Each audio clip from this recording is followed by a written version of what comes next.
दोस्तों, dairy production के segment में अमूल को कौन नहीं जानता। वर्तमान में अमूल की कुल कीमत 50,000 करोड़ रुपए है।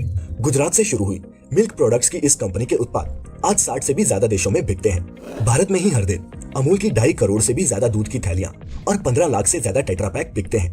आप भी अगर किसी शहर या कस्बे में रहते हैं तो मुमकिन है कि आपके घर भी अमूल की ये जानी पहचानी थैली रोज सुबह पहुंचती होगी। लेकिन दोस्तों, क्या कभी आपने ये सोचा है कि ये दूध देश के अलग अलग किसानों के घरों से अमूल मिल्क प्लांट और फिर आपके घर तक का सफर कैसे तय करता है? नहीं जानते तो इस वीडियो को अंत तक देखें, क्योंकि आज हम आपको बताएंगे कि अमूल मिल्क कैसे बनता है।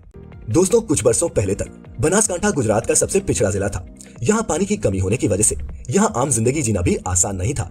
लेकिन फिर गुजरात के इस इलाके ने सहकारी तौर पर डेयरी का व्यवसाय ऐसा अपनाया कि ये सबसे पिछड़ा जिला आज सिर्फ देश का ही नहीं बल्कि एशिया में सबसे ज्यादा दूध का उत्पादन करने वाला जिला बन गया।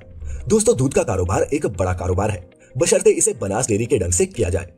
दोस्तों, बनासकांठा डिस्ट्रिक्ट के हर गांव में मिल्क कलेक्शन सेंटर्स हैं, जिससे पशुपालकों को गांव से बाहर दूध बेचने नहीं जाना पड़ता। लोग सुबह सुबह अपनी गाय और भैंसों से दूध निकालते हैं और पास ही मौजूदा मिल्क सेंटर में जाके दूध डिलीवर कर देते हैं।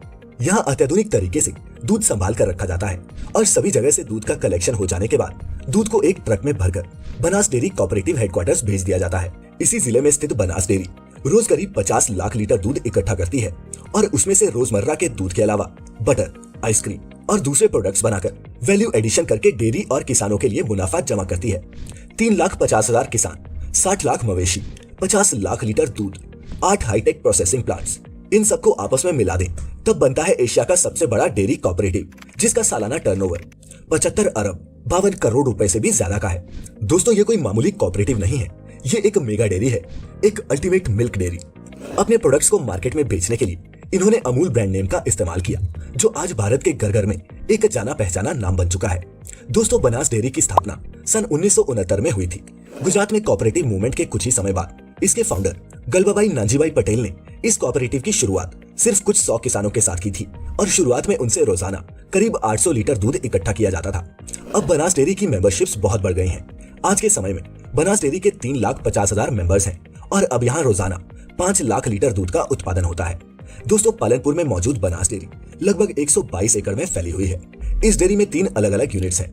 फर्स्ट यूनिट में लिक्विड मिल्क, पनीर, दही, घी, बटर मिल्क और ड्राई पाउडर बनता है। सेकेंड यूनिट में बटर, मिल्क पाउडर और यूएचई टेट्रा पैक बनते हैं और थर्ड यूनिट में फुली ऑटोमेटिक आइसक्रीम और बटर बनता है।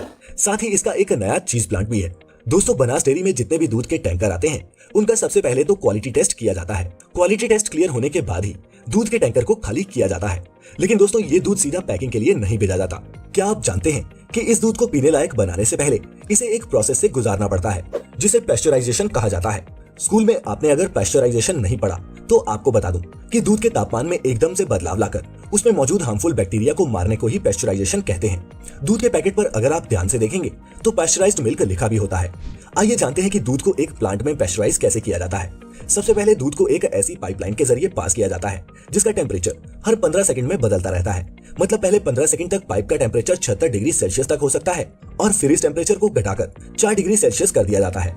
ऐसी प्रक्रिया लगातार 1 घंटे तक चलती रहती है, जिससे दूध के सभी हार्मफुल बैक्टीरिया खत्म हो जाते हैं और दूध फटने और खराब होने के चांसेस बहुत ही कम हो जाते हैं। दोस्तों, इसी प्रोसेसिंग की वजह से अमूल मिल्क में ज्यादा मलाई नहीं बनती और ज्यादा घी भी नहीं निकल पाता।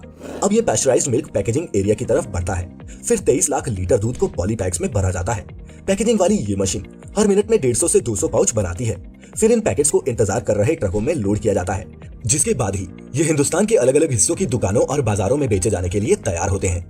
दोस्तों, आज भारत में 30 से भी ज्यादा मिल्क प्रोसेसिंग प्लांट्स में अमूल का दूध प्रोसेस और पैक होता है और आपकी सुबह की चाय की प्याली तक पहुंचता है। तो दोस्तों, अगली बार जब भी आप दूध का गिलास पिएं, टोस्ट पर मक्खन लगाएं या फिर आइसक्रीम का मजा लें, हमें और अमूल की इस कमाल की कहानी को याद जरूर करिएगा। अगर आप कुछ इस विषय पर साझा करना चाहते हैं तो नीचे कमेंट करके हमें बता सकते हैं। साथ ही अगर ये वीडियो आपको पसंद आया हो तो इसे लाइक और शेयर करना नहीं भूलना।